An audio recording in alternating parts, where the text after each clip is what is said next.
ลงมือกีบตดเ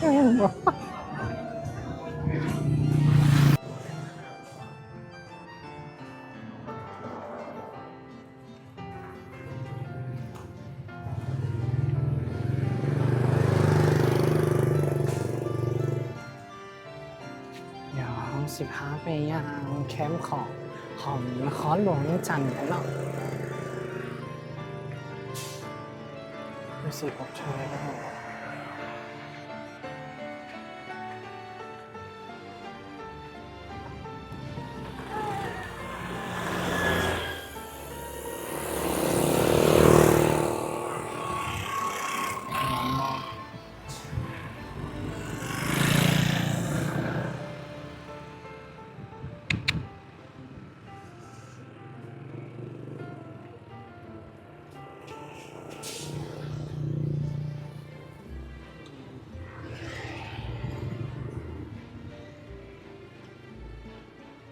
น้ำหมอก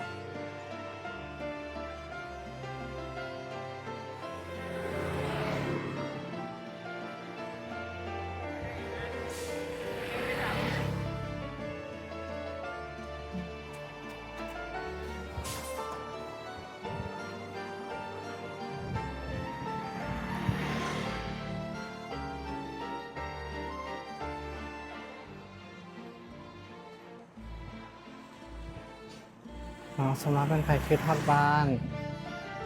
นี่เนาะแล้วก็สิ่งแบบห้าง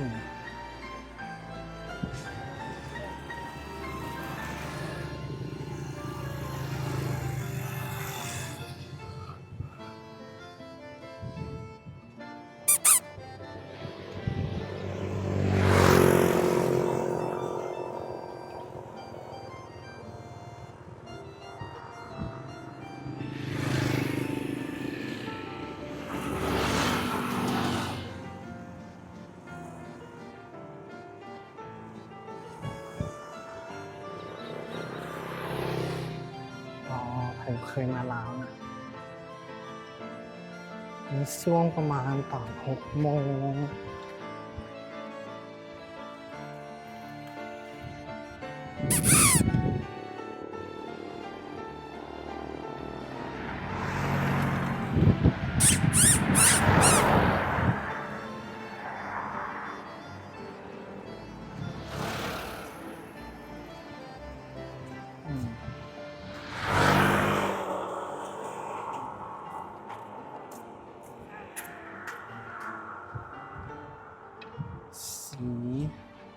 นี่ก็จะเป็นวัด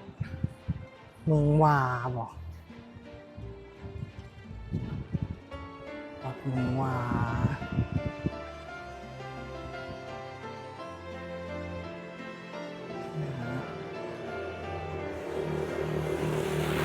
วัดเมืองวาเดี๋ยวมาหน้าทางมาเลยโมงเนี่ยคนสิมาแลนหลาย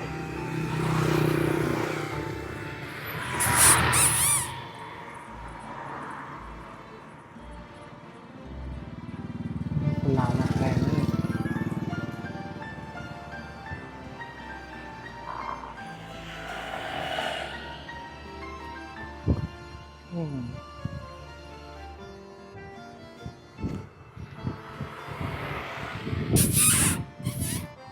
นี่มากับหมาเนาะน้องอิงมานี่จะเป็นวัดของวาขึ้นมาเป็นน้องหมาเขาเนาะThat's it.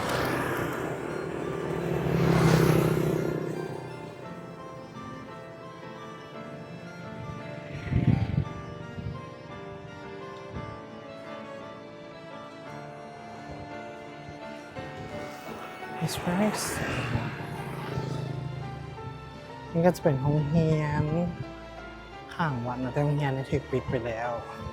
เนื่องจากปัญหาการงบประมาณI don't know.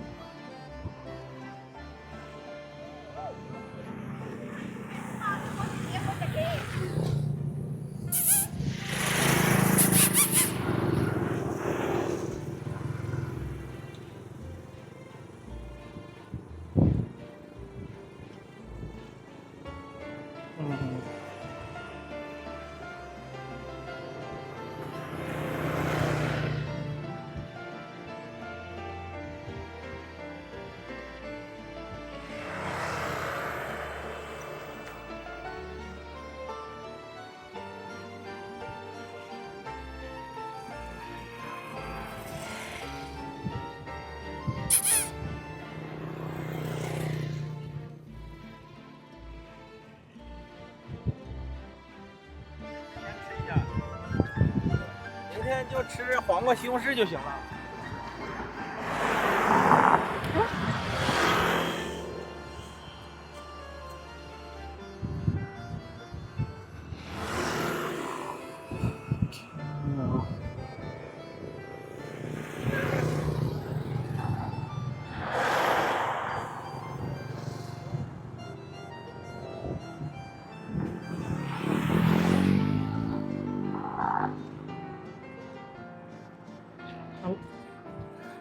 เดี๋ยวมื้อใดไว้ก็นี่สิพามาใหม่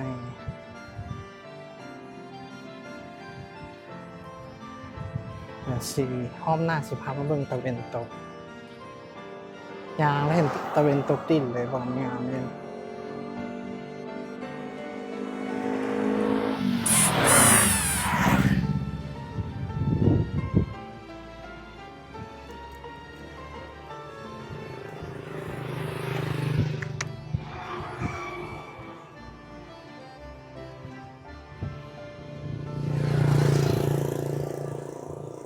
แล้วเขาก็เห็นดวงจันทร์เนาะ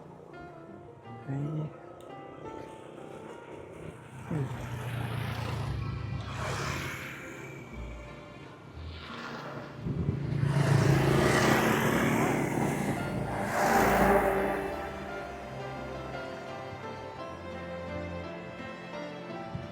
หวานน้อย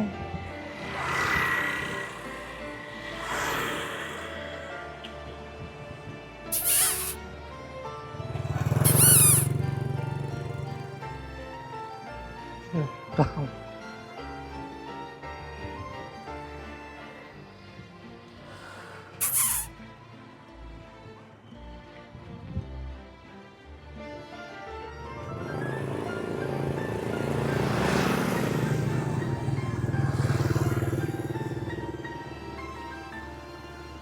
เนาะเดี๋ยวชายตึกนี่ให้เบิ่งงามแหงโอเคเดี๋ยวถ่ายให้เบิ่ง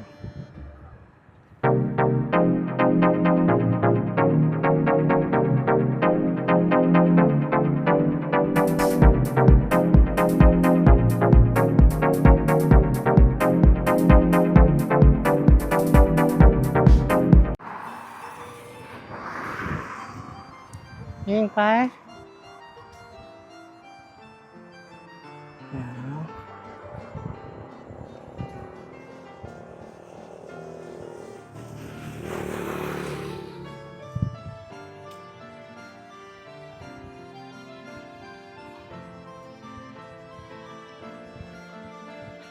นี่ก็จะเป็น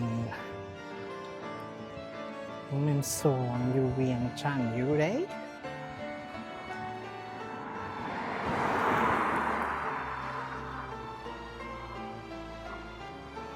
my god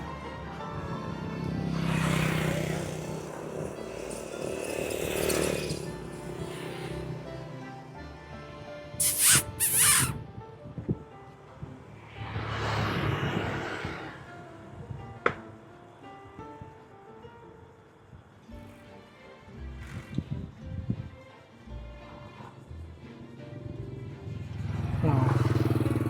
เดี๋ยวซูมให้เบิ่งได้หลงจันทน์งามก็ได้อยู่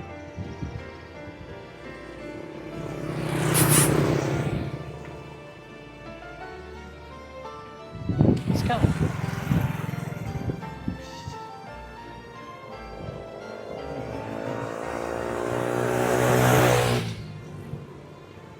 เ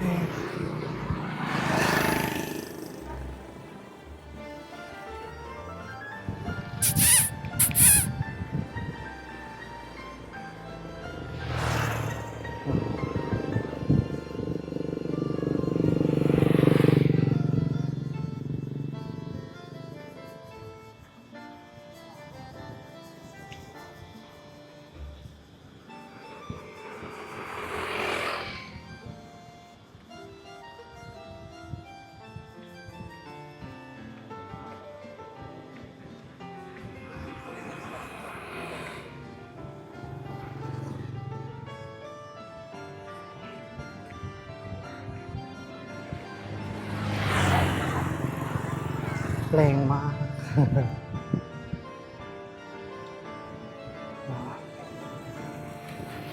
จะเสียงแบบนี้อ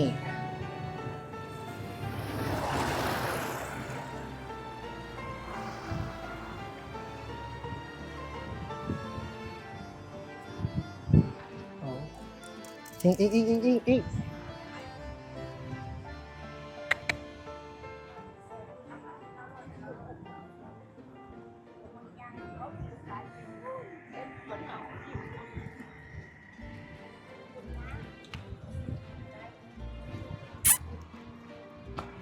บอกมีเหือคิว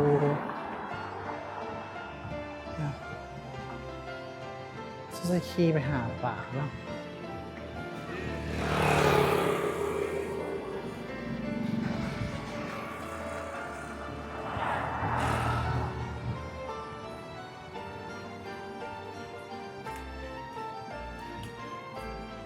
ฝั่งนั้นก็จะเป็นฝั่งไทยเนาะ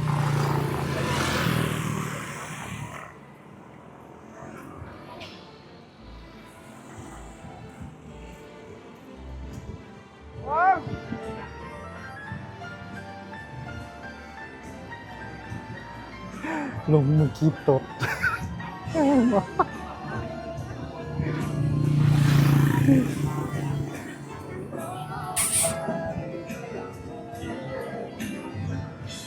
แล้วก็จะมีโซนกระเจ้ามากินเบียร์ตอนแรก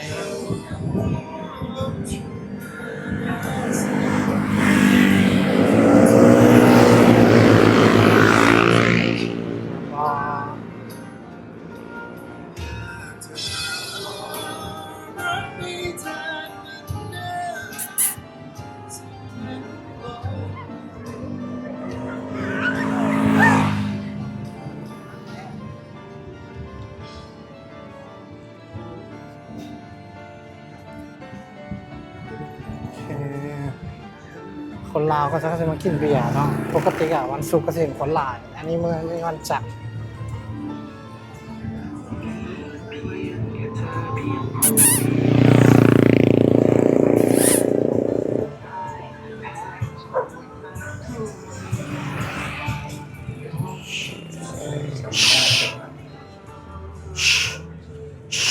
ต่อฟอกไป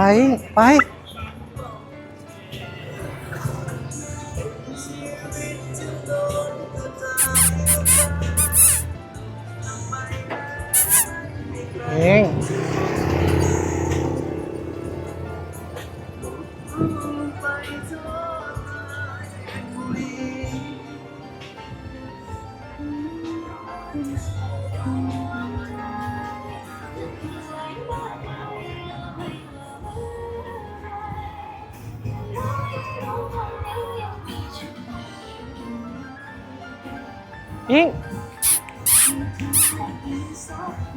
ยิงมานี่ไว้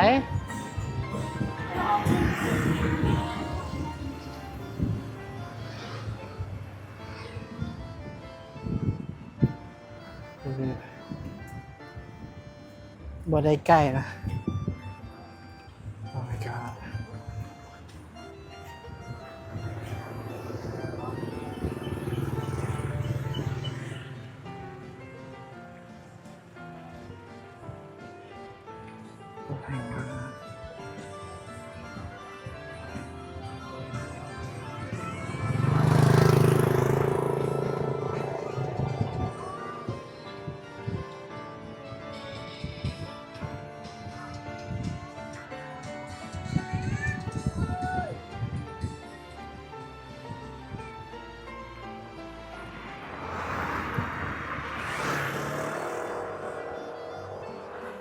เส้นปิ้งเห็นเต็มเลยน้องน้อย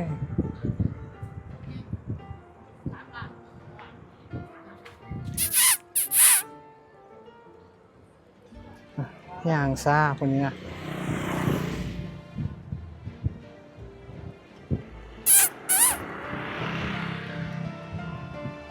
ขาย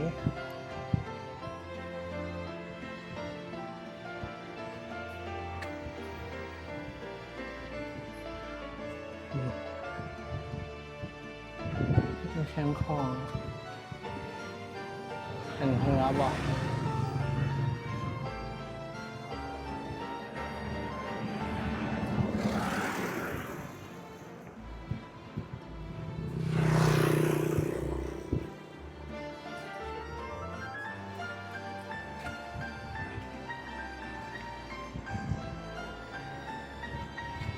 การตัดผมอะไรอ่ะอยู่ไหน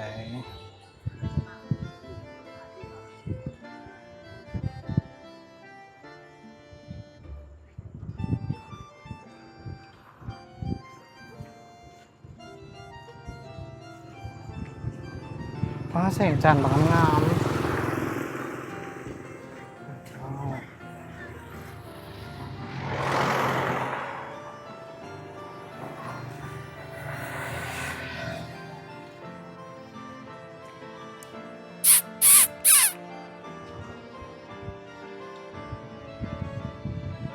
วานนี่หาสวนสินบอกเองแน่นอน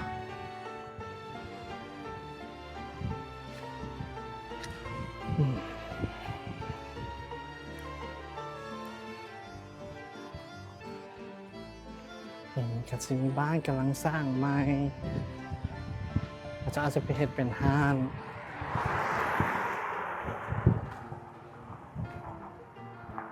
เด็กกันแล้วบนละ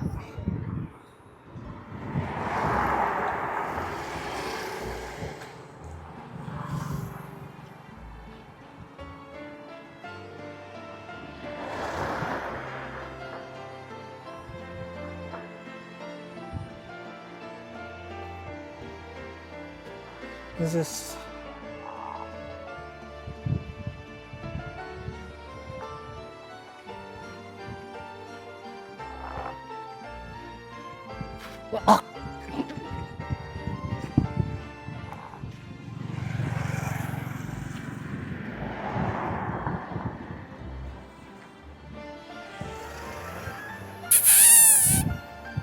หมา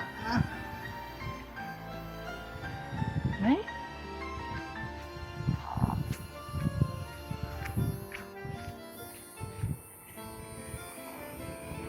มาชัว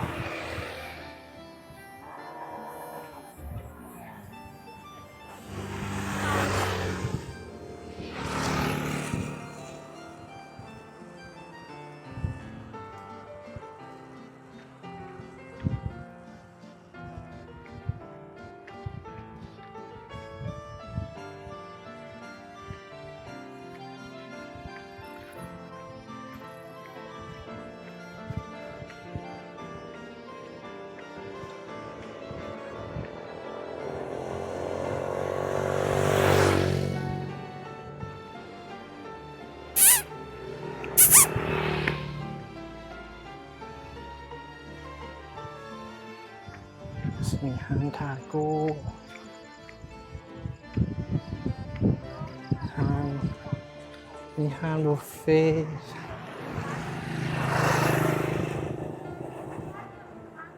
นี่จะเป็นห้างทาโก้นะที่เปิดใหม่ใหม่ประมาณคงเกือบปีแล้วมั้ง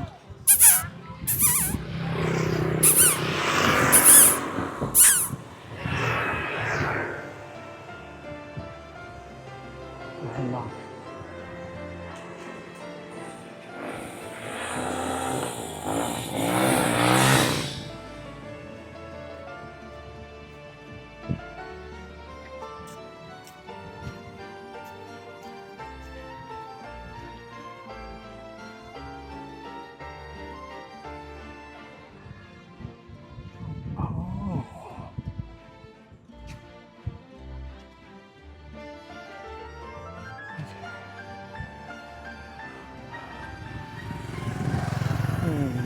I see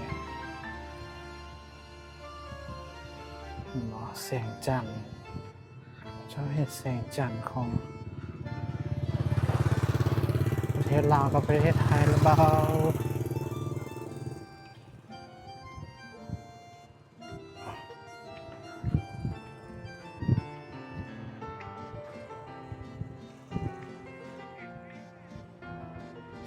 หน้าสิพาลงไปลุมเขาจะเล่นอยู่5เต็มเลย เนาะ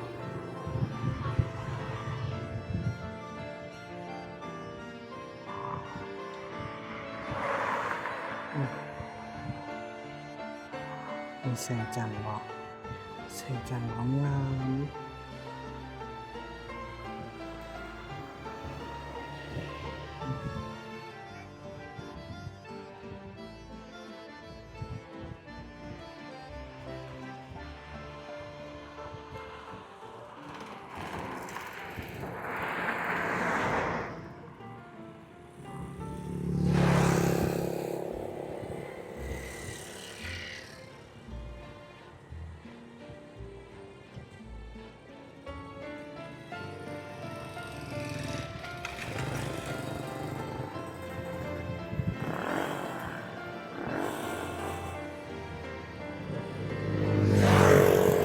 ใช่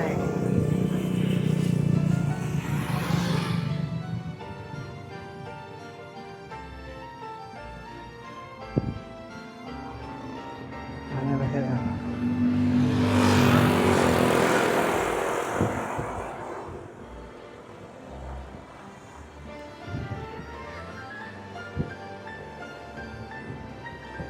ยิ่งจะบุกขึ้นมาเนี่ย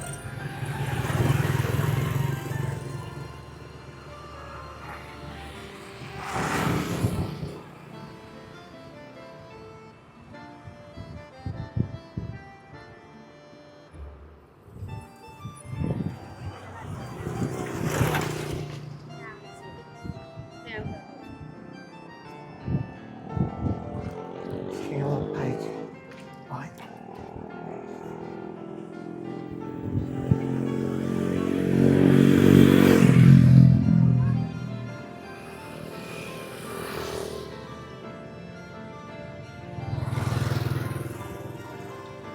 ไปห้องลุงอ่ะเซลแห้งเซลคือเซลอ่ะ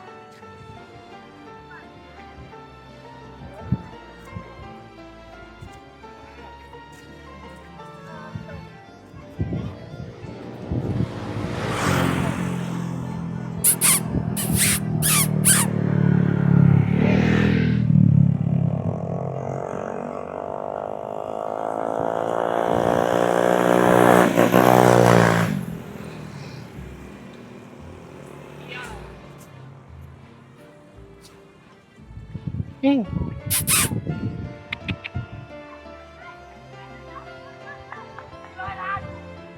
อะไรวะ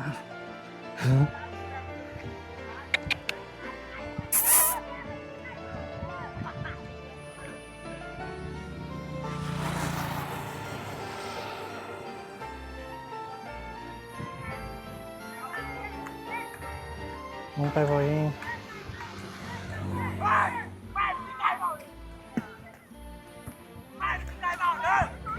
ยิ่งเข้ามา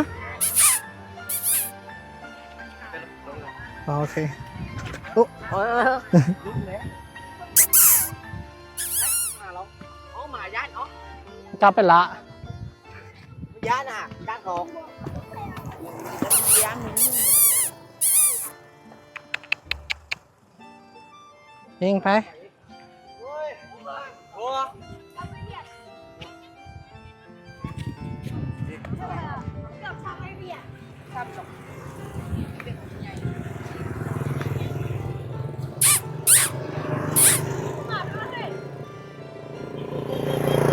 ยิงกูต้องย่างหน่อย ฮะ เดี๋ยว ย่านเหรอย ามคนยิง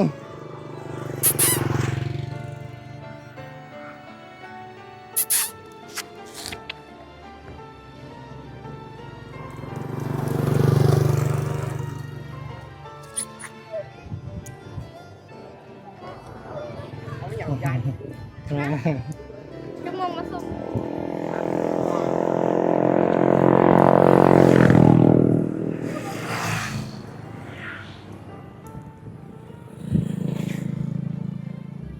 เฮ้ยลงไปลงไปลงมา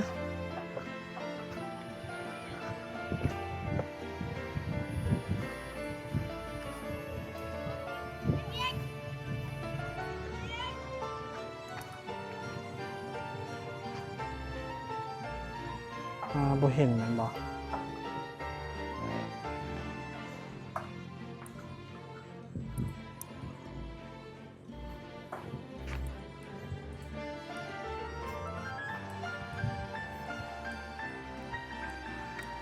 เดี๋ยวลองเป็นยิงไปยิง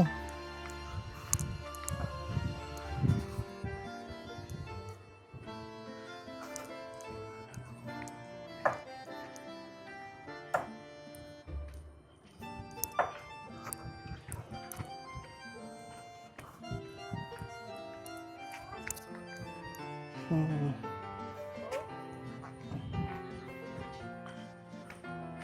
เดี๋ยวเขาก็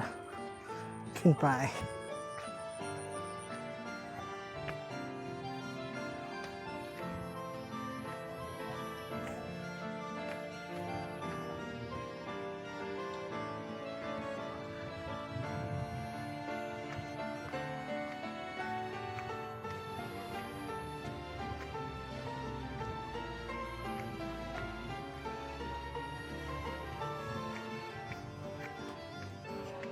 วัยรุ่นต่างประเทศบ่ฮู้ว่าจังได๋เนาะ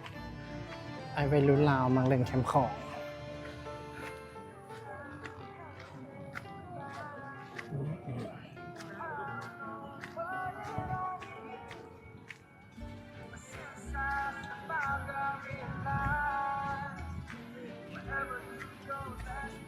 พอเด็กน้อยเหียนหมดเลย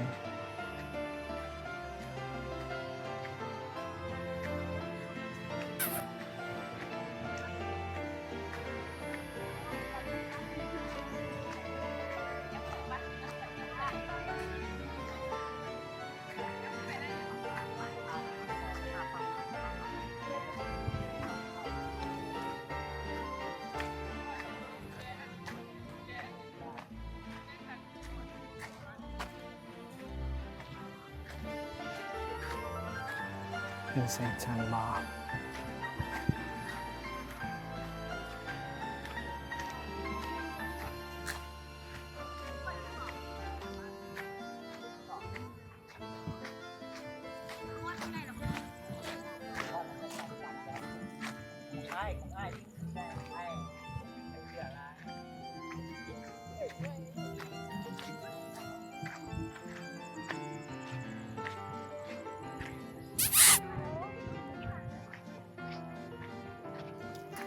หัวเราเองก็น่าสิพามาแจ้งกูดิ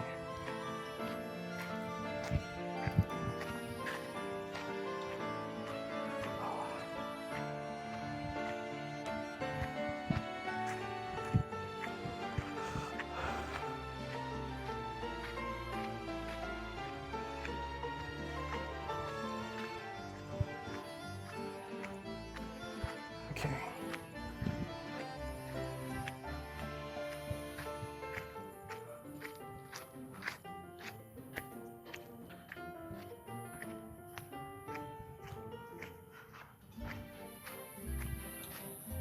นอกโซนก็จะเป็นโซนคู่ห้างนี่ก็คนนั่งกอดกัน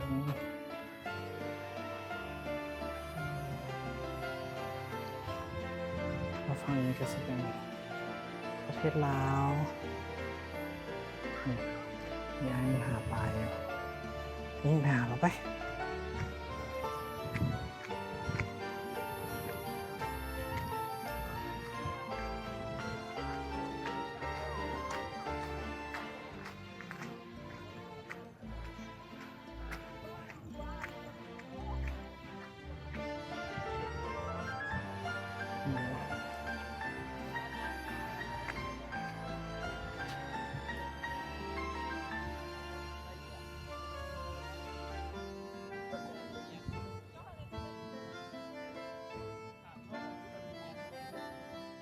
นี่กลับ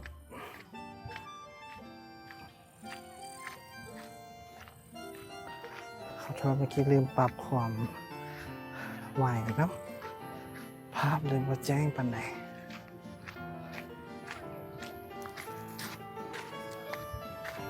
นี่กลับแล้วหรอ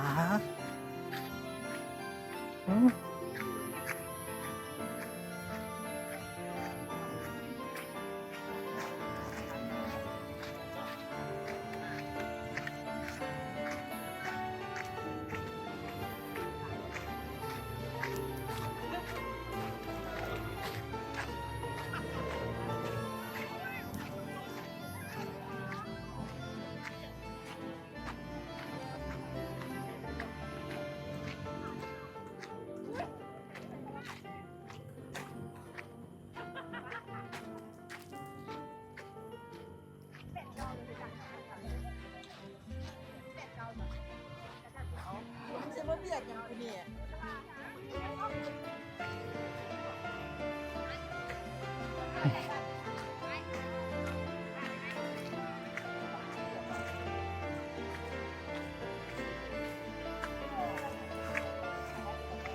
ขึ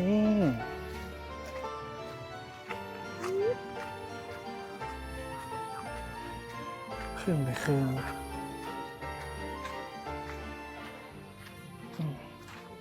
มีคนดั่งไฟน้ำ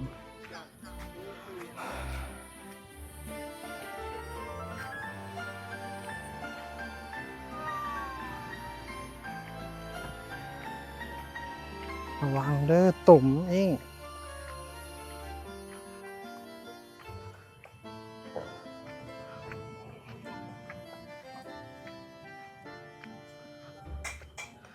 นี่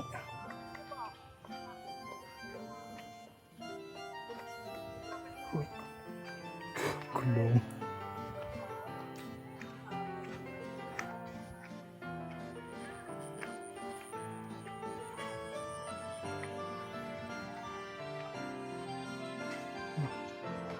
เขาจะกระสิมาขัวกินอยู่นี่มันกับบ้านกับเจ้าหลังเลยขึ้นไปขึ้นไปถึงเนาะ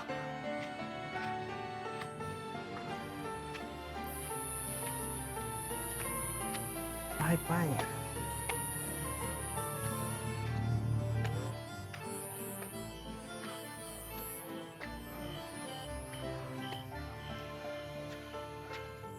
ขึ้นไปนี่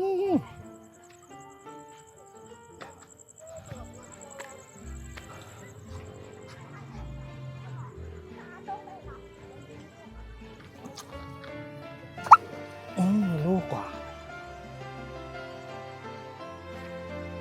เฮ้ย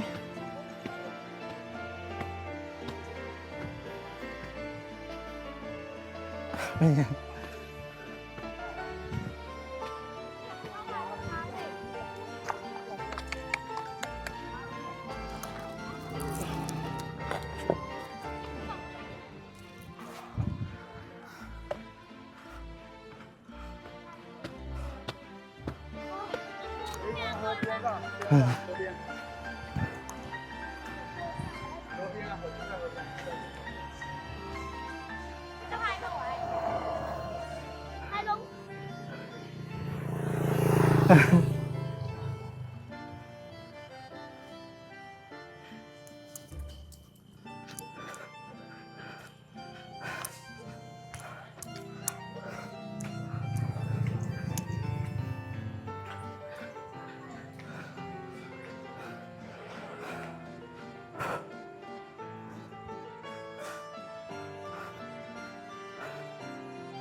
เฮ้ย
เป็นตลาดอยู่ลาว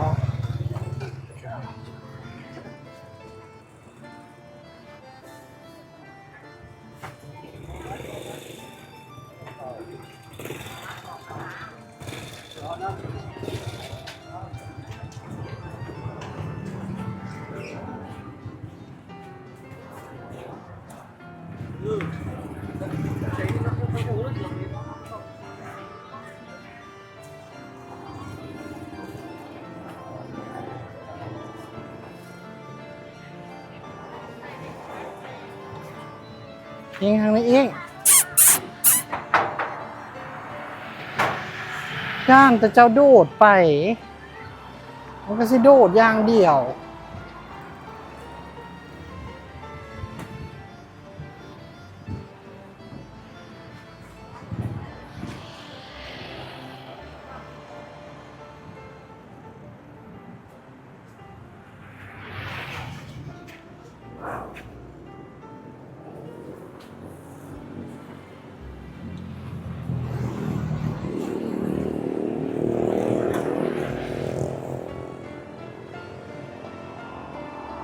นี่ก็จะเป็นแคมป์ทางยิงยิงนี่ยิงยิง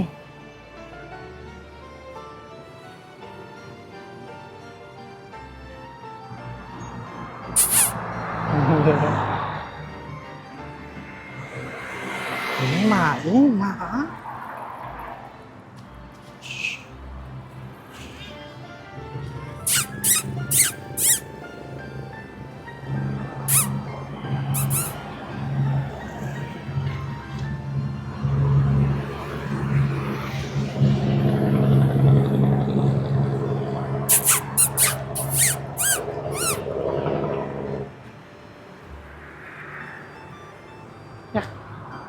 จะข้ามทางซะบ่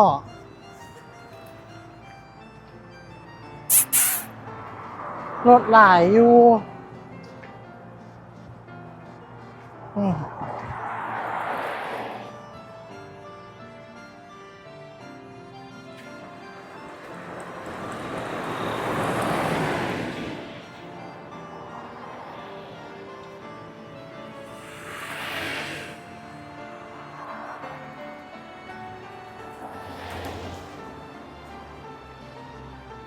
อืม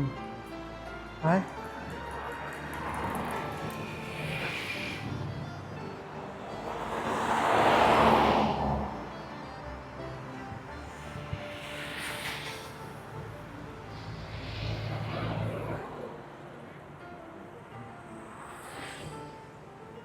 ว่า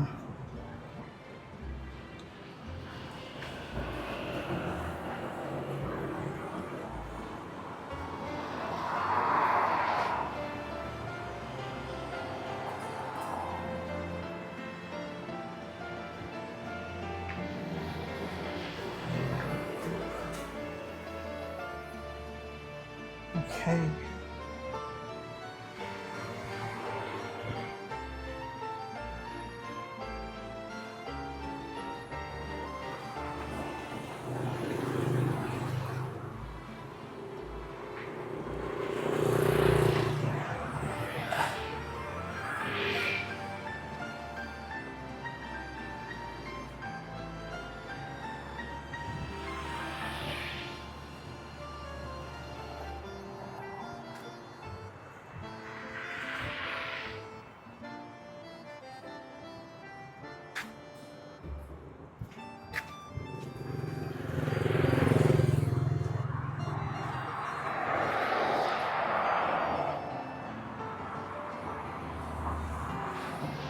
สงเก่า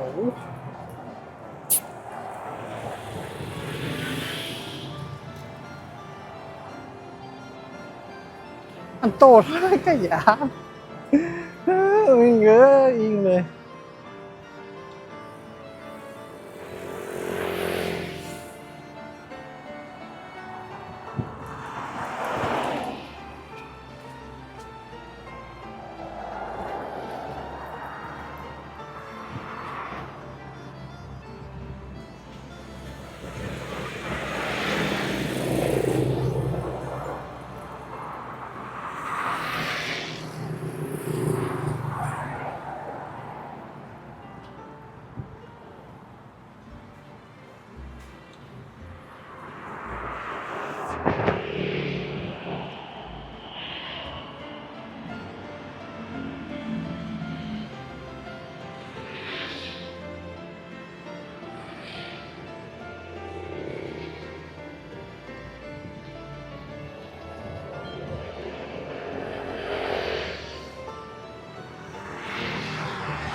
สักประมาณ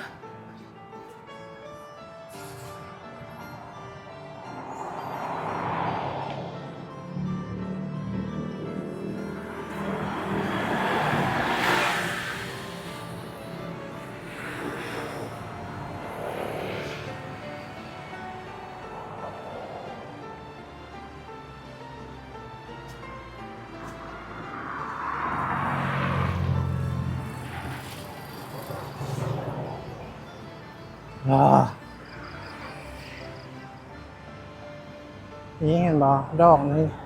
ดอกจำปาตกเต็มเลยตกตลอดปีแหละว้า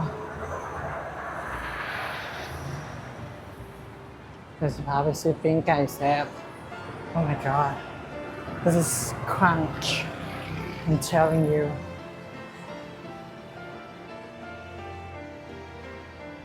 ไงแล้ววะเอง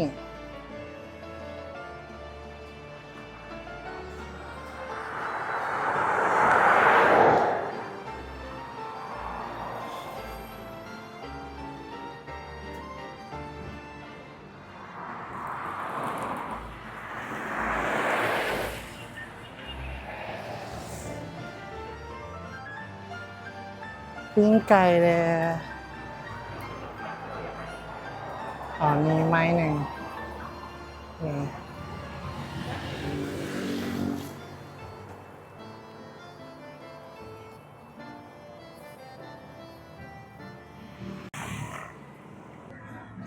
ลงมือกีบตด